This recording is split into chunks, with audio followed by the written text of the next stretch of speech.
Namacharya Haridas Thakur ki jai.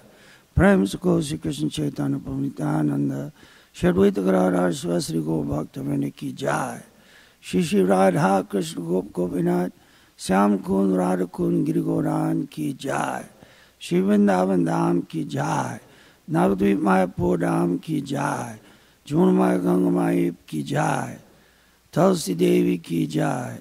Srila Prabhupada ki jai. Gaur Premananda Haribol. All glories to some devotees.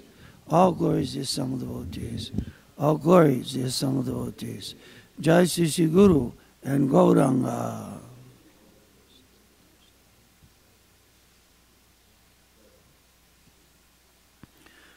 Om Namo Bhagavate Vasudevaya.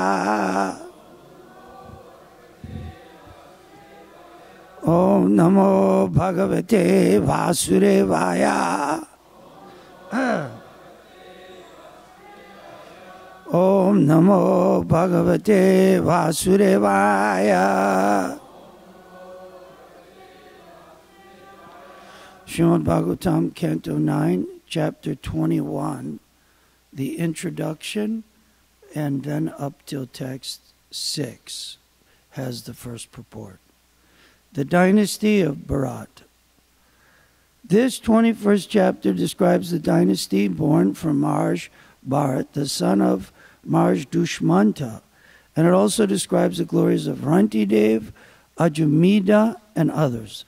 The son of Bharadwaja was Manu, and Manu's sons were Brihatkshatra, Jaya, Mahavirya, Nara, and Garga. Of these 5, Nara had a son named Sankriti, who had 2 sons named Guru and Rantidev. As an exalted devotee, Rantidev saw every living entity in relation with the Supreme Personality of Godhead, and therefore he completely engaged his mind, his words, and his very self in the service of the Supreme Lord and his devotees. Rantidev was so exalted that he would sometimes give away his own food in charity, and his family would fast. Once, after Rantidev spent 48 days fasting, not even drinking water, excellent food made with ghee was brought to him, but when he was about to eat it, a Brahmin guest appeared. Rantidev therefore did not eat the food, but instead immediately offered a portion of it to the Brahmin. When the Brahmin left and Rantidev was just about to eat the remnants of the food, a Sudra appeared. Rantidev therefore divided the remnants between the Sudra and himself. Again, when he was just about to eat the remnants of the food, another guest appeared. Rantidev therefore gave the rest of the food to the new guest and was about to content himself with drinking the water to quench his thirst, but this was also precluded, for a thirsty guest came, and Rantidev gave him the water. This was all ordained by the Supreme Personality of Godhead, just to glorify his devotee and show how tolerant a devotee is in rendering service to the Lord. The Supreme Personality of Godhead, being extremely pleased with Rantidev, entrusted him with very confidential service. The special power to render the most confidential service is entrusted by the Supreme Personality of Godhead to a pure devotee, not to ordinary devotees. Garga, the son of Bharadwaja, had a son named Shini, and Shini's son was Gargya. Although Gargya was a Kshatriya by birth, his sons became Brahmins. The son of Mahavirya was Duritakshaya, whose sons were Trayaruni, Kavi, and Puskararuni. Although these 3 sons were born of a Kshatriya king, they also achieved the position of Brahmanas. The son of Brikshatra constructed the city of Hastinapur and was known as Hasti. His sons were Ajamida, Dvimida, and Purumida. From Ajamida came Priyameda and other Brahmins, and also a son named Brihadishu. The sons, grandsons, and further descendants of Brihadishu were Brihadanu, Brihatkaya, and Jayadratha, Vishada, and Shenajit. From Shenajit came 4 sons, Ruchirashva, Dridahanu, Kasya, and Vatsa. From Ruchirashva came a son named Para, whose sons were Pritusena and Nipa. And from Nipa came 100 sons. Another son of Nipa was Brahmadatta. From Brahmadatta came Vishvaksena. From Vishvaksena, Udakshena. And from Udakshena, Balata.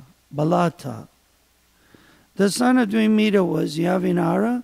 And from Yavinara came many sons and grandsons, such as Kritiman, Satyadviti, Dhritanemi, Suparshva, Sumati, Sanatiman, Kriti, Nipa, Udgrayuda, Kshema, Suvirya, Ripunjaya, and Bahu Rata. Puramita had no sons, but Ajamita, in addition to his other sons, had a son named Nila, whose son was Shanti. The descendants of Shanti were Shushanti, Puruja, Arka, and Barmyashva. Barmyashva had 5 sons, of whom Mudgala begot a dynasty of Brahmins. Mudgala had twin sons, a son Devodas, and a daughter Ahalya. From Ahalya, by her husband Gautama, Satananda was born. The son of Satananda was Satyadriti, and his son was Saradvan.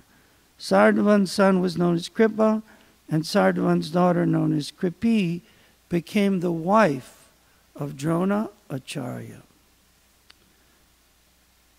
That's a lot of kids. Now we'll read the first 6 verses. Text 1. Sukadeva Goswami said, because Bharadwaja was delivered by the Marut demigods, and he was known as Vitata, the son of Vitata was Manu, and from Manu came 5 sons, Prihat, Chakra, Jaya, Mahavirya, Nara, and Garga.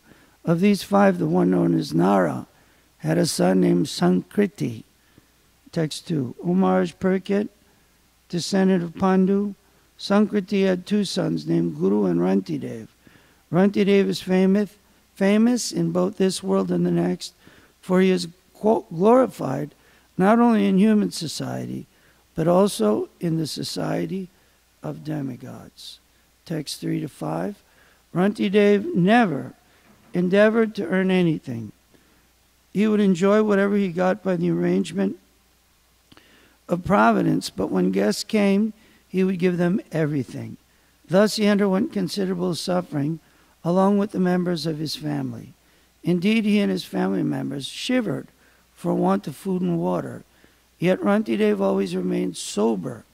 Once, after fasting for 48 days in the morning, Rantidev received some water and some foodstuff made with milk and ghee. But when he and his family were about to eat, a Brahmin guest arrived. Text 6. Tasmai samvyabhajat sonam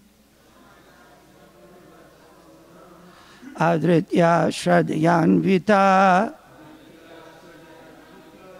harim sarvatra sampasyam sabhuktva prayayau dvijaha samai samvyabhajat sonam adritya shradyan vitaha harim sarvatra sampasyam sabhuktva prayayau dvijaha tasmai samvyabhajat sonam adritya shradyan vitaha harim sarvatra sampasyan sabhuktva prayayo dvijaha.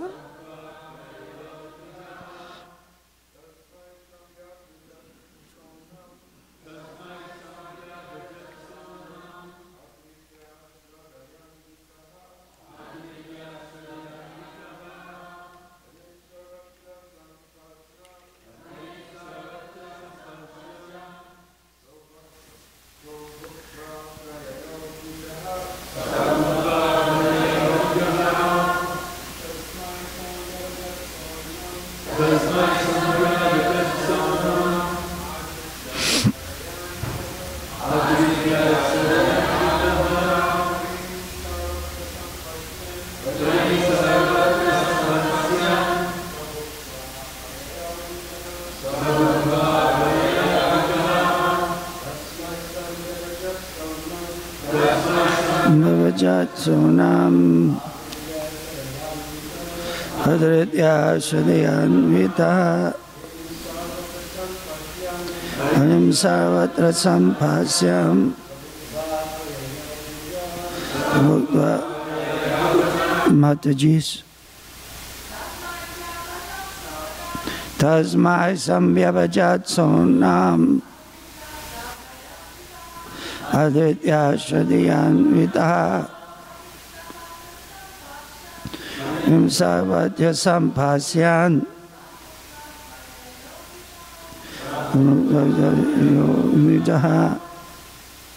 Tasmai, unto him, the Brahman. Samvyabhajat, after dividing, gave his share. Saha, he, Rantidev. Anam, the food. Adritya, with great respect. Shradaya anvitaha, and with faith. Harim, the Supreme Lord. Sarvatra, everywhere, or in the heart of every living being. Sampasyan, conceiving. Saha, he. Bhuktva, after eating the food. Prayayau, left that place. Dvijaha, the Brahman. Translation. Because Rantidev perceived the presence of the Supreme Lord everywhere and in every living entity, he received the guest with faith and respect and gave him a share of the food. The Brahmin guest ate his share and then went away. Purport by Srila Prabhupada.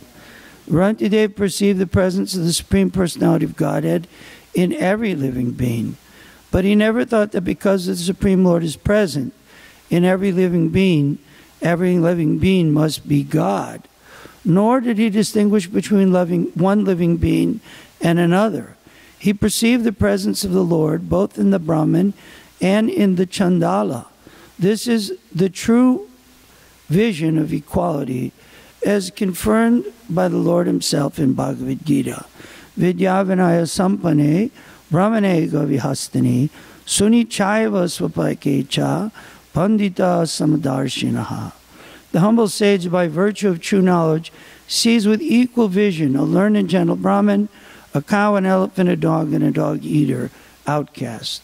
A pundit, or learned person, perceives the presence of the Supreme Personality of Godhead in every living being. Therefore, although it has now become fashionable to give preference to the so-called Daridra Narayan, or poor Narayan, Rantidev had no reason to give preference to any one person. The idea that because Narayan is present in the heart of one who is Daridra, or poor, the poor man should be called Daridra Narayan, is a wrong conception.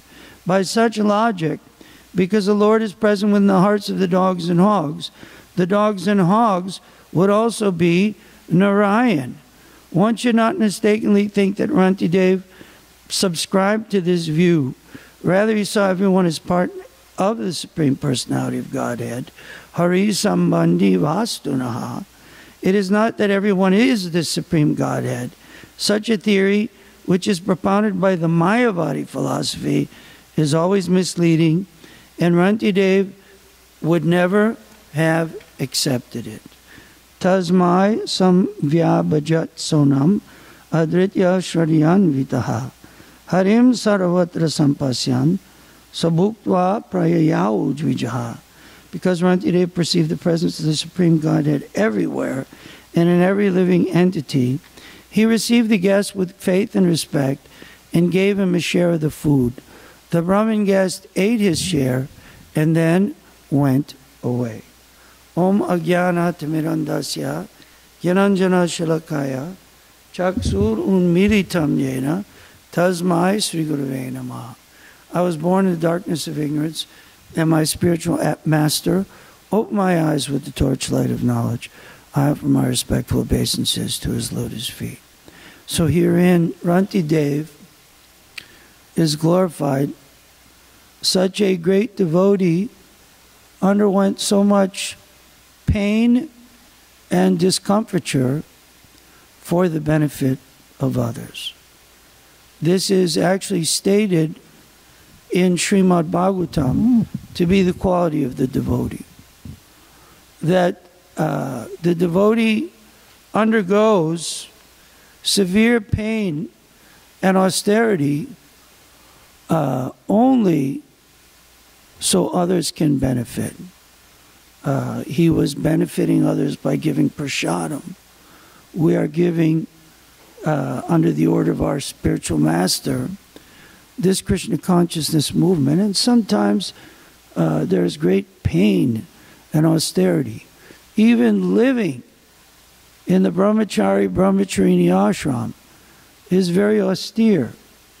Of course, because we are engaged in the service of the Lord, we don't even feel the austerity, but we feel it very blissful and very peaceful. But for the materialistic persons, there was actually a story, true story, in Chicago in the early 70s.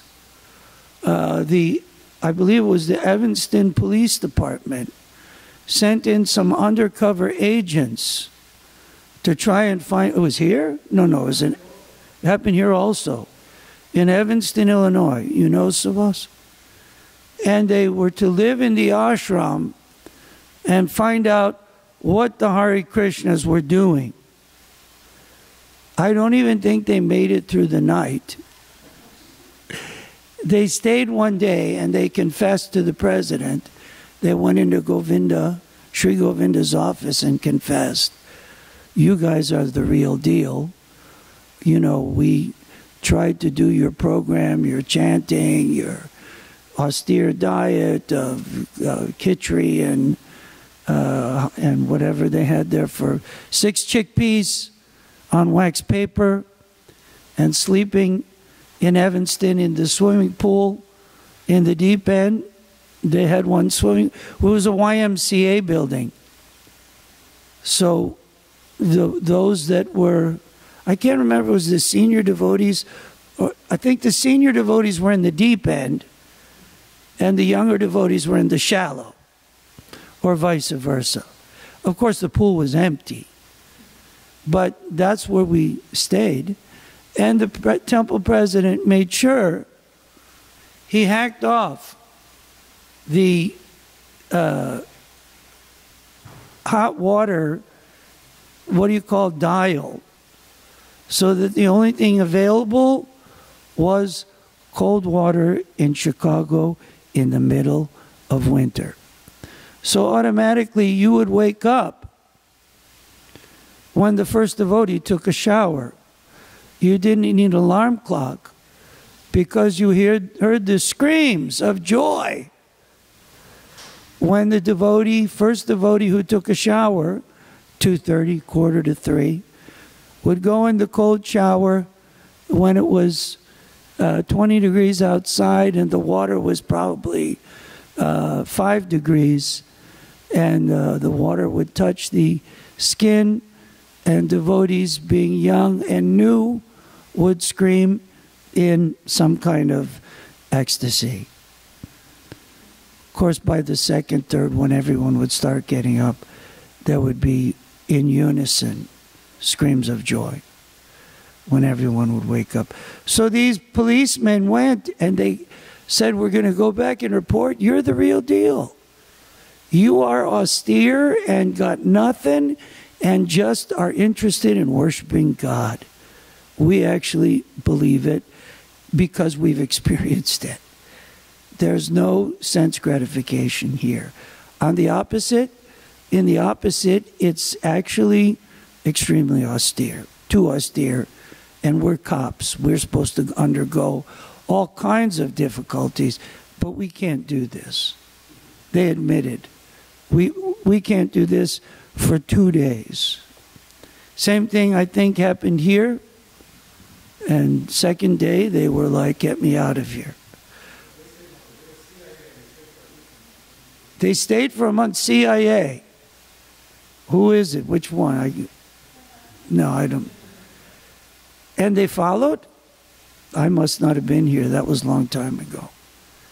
So, in this way, devotees undergo great austerities and penances for the benefit of others. In our histories, of course, we hear of Rantidev who gave away his prasadam, and then another personality came, he gave another half away, to the point where he had nothing left, but he thought, well, I'll drink the water. And then someone came, a Chandal or someone we just read, and wanted the water. So he had nothing. Similar story in our Srimad Bhagavatam, there was a great king. His name was Ambarish. Ambarish was such a great king. He was a Rajarishi. He did everything for Krishna. Savaimana Krishna Paravindayo Vaichamsi Vaikunta Gunanuvarnane Karo Harer Mandira Majishu Chakar Chuta Sat Katodaye Kamam Chadasyena to Kamakamya Yutotuma Shloka Janashraya Rati. Savaimana Krishna Paravindayo. He used his mind, Savai Manak, for the lotus feet of Lord Krishna, Paravindayo.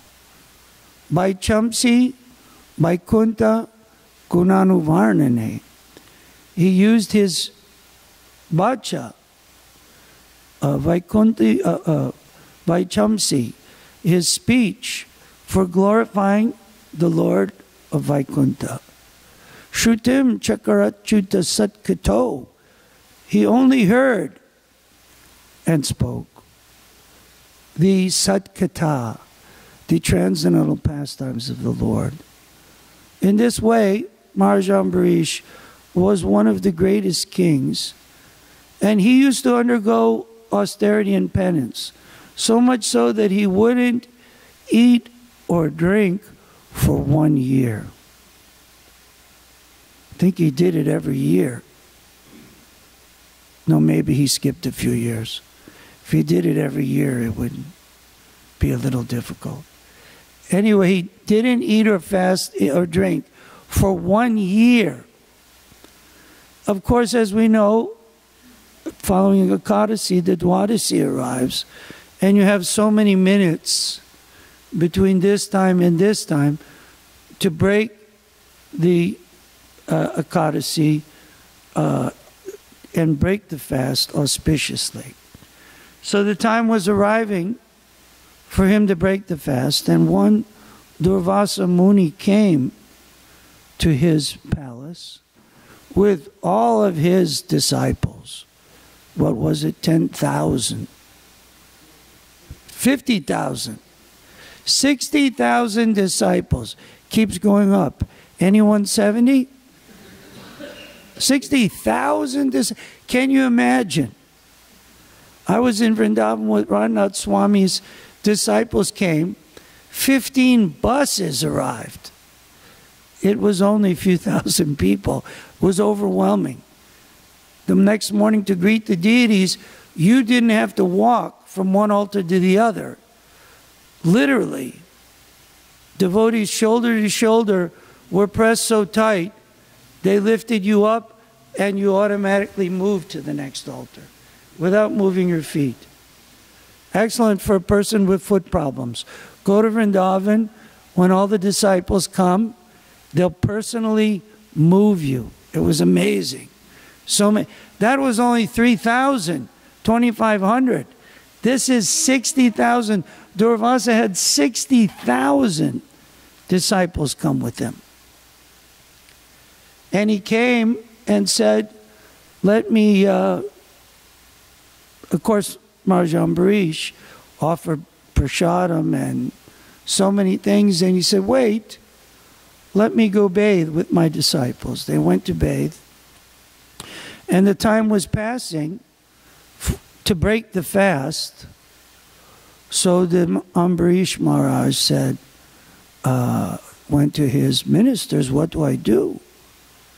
The time is passing. I have to break this fast. Otherwise, I lose all the benefits of the fast. So the ministers told him, you drink a little water, because water is fasting and breaking fast. You take a sip of water. So Maharaj Ambarish drank a little water, the saintly king, who utilized everything, his head for bowing to the deity, his leg for walking to the temple of the Lord, his eyes for seeing the deity of the Lord, his ears for hearing the transcendental topics of the Lord. He utilized everything in the service of the Lord, practically. When Durvasa came back and saw that the king had taken some water, he became very angry, as Durvasa was often prone to do. Being a yogi, he didn't have the shelter to check his anger of Krishna. And therefore, he took one piece of his hair, threw it on the ground, and created a great fiery demon. Was there a name to that demon? Bhimasur, boom? No, I forget the name. A demon, fiery. He came towards Maharaj Ambarish, and Maharaj Ambarish was not afraid because he was always taking shelter of the Supreme Personality of Godhead. And therefore the Lord sent his Sudarshan disc, which immediately destroyed the fiery demon. And then went after the offender, Durvas. Durvas went everywhere. He went to Shiva Loka, Brahma Loka. Even he went to Vaikuntha somehow or other. And when he saw the Lord and begged him, get this Sudarshan disc away from me, Lord said, Sadhunam Hridayam Mayam, Sadhunam Hridayam Maham. Devotees are in my heart, and I'm within their heart. They know nothing but me, and I don't know anything but them. And Durvasa was a little perplexed. What do I do? And Lord told him, only way you can get forgiveness is you go back to Ambarish and take shelter and beg forgiveness from him. And if he forgives you, the Sudarshan disc will be removed. Vedic culture is full of this, because naturally in this material world, everyone is envious of another person, of everyone. They had one movie advertised they called The Purge. It's a new movie about the year 2030, I believe. And in America, the government made it so one day a year, between 7 p.m. at night and 7 in the morning, you could go with a single shotgun or a single gun or a knife or some weapon. It's a TV show, movie, and kill whoever you hate, and you won't be prosecuted. There'll be no reaction. Of course, they have no idea they get reaction from the Supreme Personality of Godhead. Oh, and the country was very satisfied because everyone could wait to kill their enemy and get revenge once a year, have the 3 people on the top of their list and go out and slaughter them and not be put in jail. And society lived very happily. I think until one of the leaders got, I don't know, I didn't see that, I read something. So this is the nature of the material world. I envy you, you envy me. I criticize you, you criticize me. But Prabhupada said, this is the difference between the material world and the Vaishnavas. Prabhupada said, suppose you're going on an airplane. Prabhupada said train. No, actually Prabhupada said boat to a destination. Everyone on the trip may not be to your liking. Someone's in mode of passion, someone's mixed mode of goodness and ignorance, someone's mixed mode of ignorance and passion. Every man may not be to your liking, but you sit down, tolerate, and excuse to reach your destination. So similarly, Prabhupada said, in our Krishna consciousness movement, every person may not be to our liking. If we were not devotees of Krishna, chances are we would not be BFFs. That stands for best friends forever, if you don't know. Because we come from variegated modes of nature and backgrounds. So many different types of people. I don't think I ever would have met Prem Sankirtan, and if I did, I could never understand a word he said. No offense. So, every man may not be like you, but we tolerate, excuse because we have seva to perform. One time, Prabhupada tells this story. Lord Buddha sent his disciple to preach. His disciple's name was Ananda, to preach Buddhism.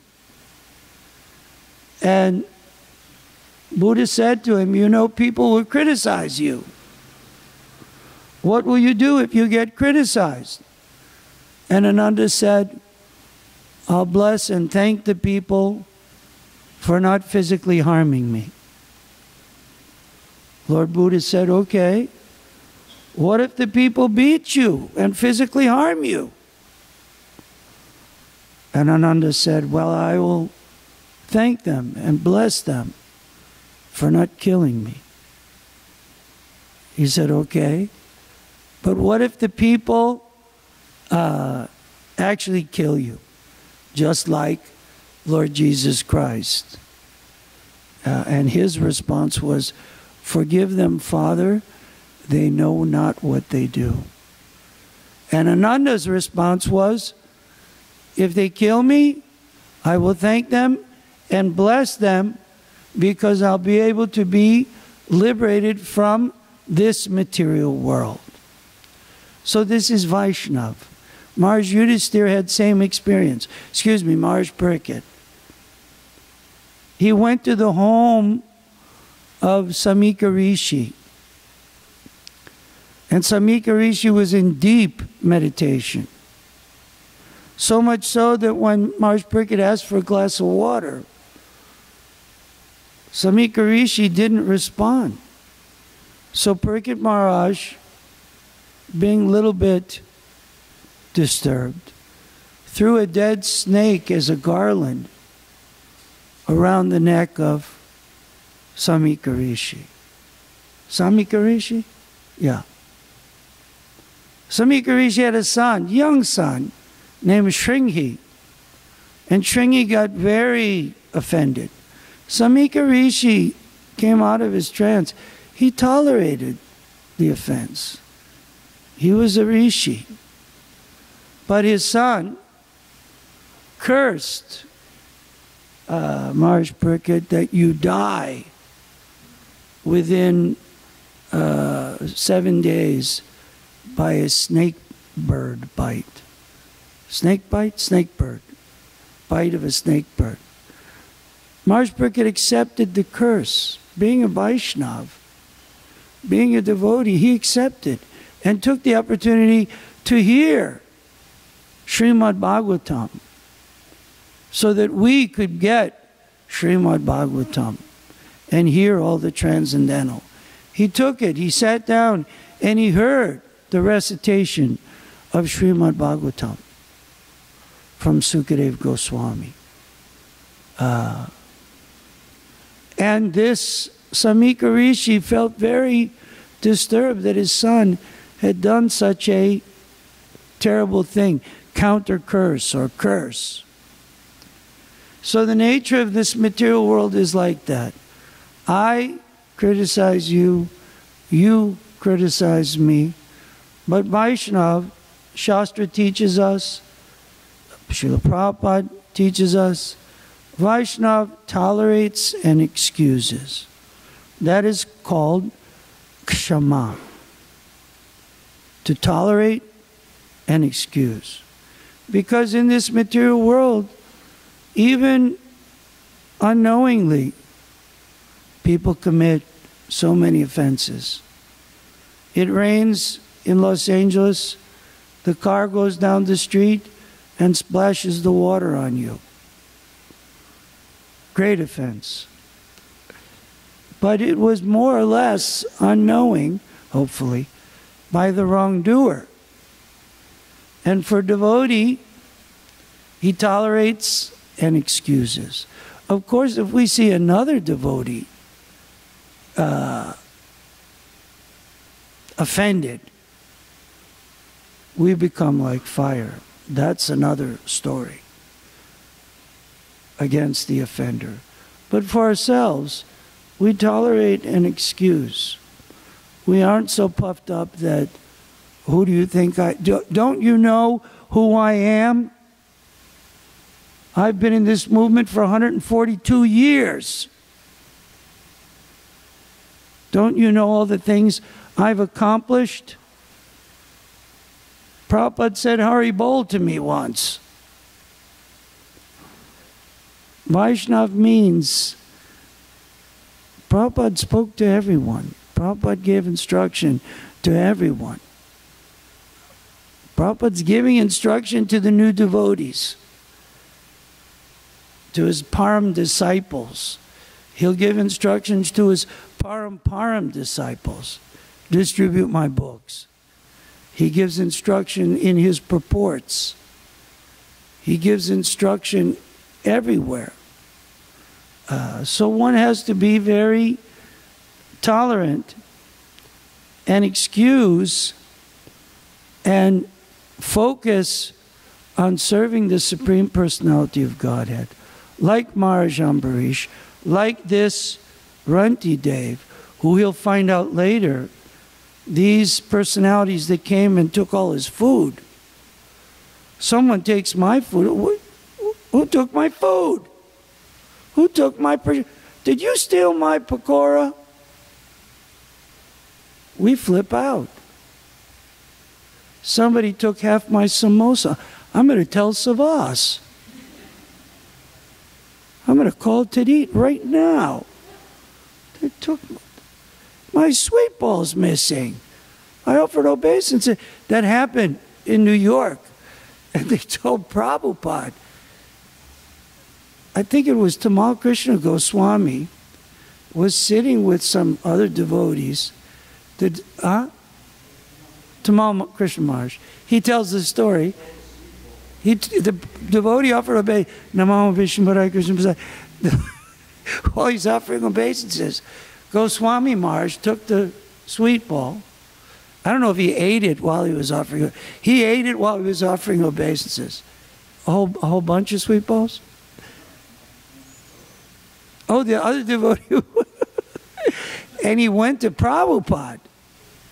The devotee went to Prabhupada, and Prabhupada chuckled and said, that is transcendental thievery. Devotees even went, sometimes people are stealing the Bhagavatam from us on Sankirtan, Prabhupada. We show it to them and they run away without paying.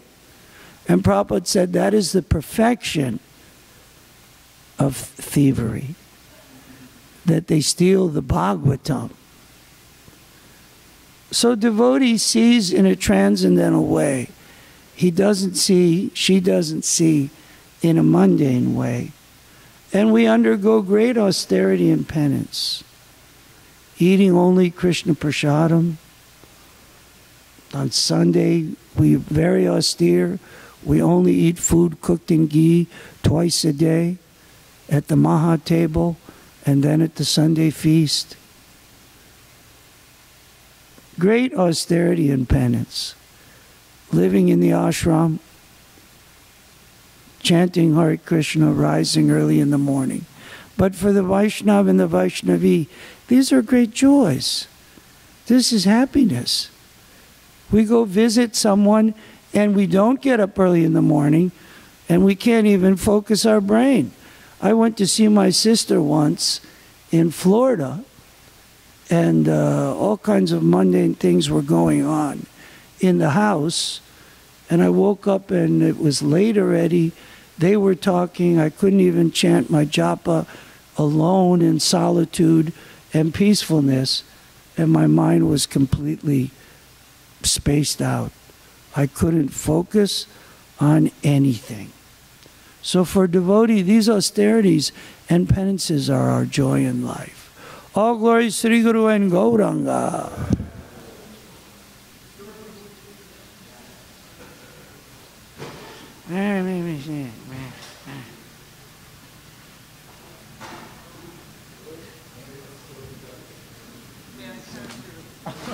What happened? Did I hit you? See the offense? He threw a garland, he hit him, and then he cursed him. The way the story goes is, Krishna got sweet walking Papa, and Mr. Hood, I think Jai Gopal was sitting next to him. Yeah. And Krishna goes to pay obeisance. Oh, Jai Gopal took it. He pops it in his mouth. And Goswami. Krishna gets up and realizes what happened. He goes, he's choking. To get it back.